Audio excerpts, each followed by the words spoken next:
Good morning. I'm Thomas Kamei from San Francisco. I'm 17 years old, and this is my 10th consecutive annual meeting. You must be a PhD by now, at least. Mr. Buffett and Mr. Munger, I'm curious about what you think is the best way to become a better investor. Should I get an MBA, get more war experience, read more Charlie Munger almanacs, or merely is it genetic and out of my hands? Well, I think you should read everything you can.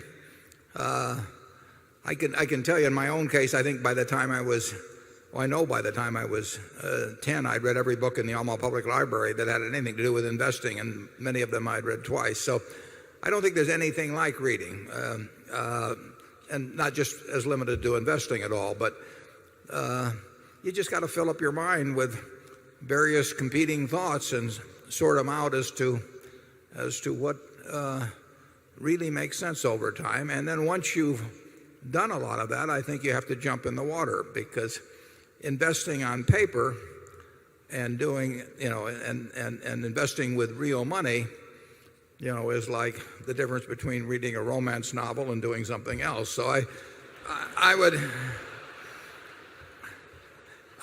there is nothing like actually having a little experience in investing, and you soon find out whether you like it. If you like it, if it turns you on, you're probably going to do well on it. And the earlier you start, the better in terms of reading. But I read a book at age 19 that formed my framework for thinking about investments ever since. I mean, what I am doing today at 76 is running things through the same thought pattern that I got from a book I read when I was 19. And I read all the other books too, but you have to read a lot of them to know which ones really do jump out at you and which ideas jump out at you over time. So I would say that read, and then on a small scale, in a way that can't hurt you financially, do some of it yourself. Charlie? Well, Sandy Gottesman, who is a Berkshire director, runs a large and successful investment operation, and you can tell what he thinks causes people to learn to be good investors by noticing his employment practices. When a young man comes to Sandy, he asks a very simple question, no matter how young the man is. He says, "What do you own and why do you own it?"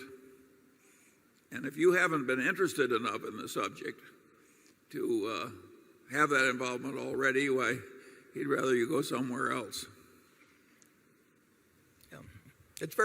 That whole idea that you own a business, is vital to the investment process. I mean, if you were going to buy a farm, you'd say, I'm buying this 160-acre farm because I expect that the farm will produce 120 bushels an acre of corn, or 45 bushels an acre of soybeans, and I can buy the fertilizer. You go through the whole process. It'd be a quantitative decision, and it would be based on pretty solid stuff.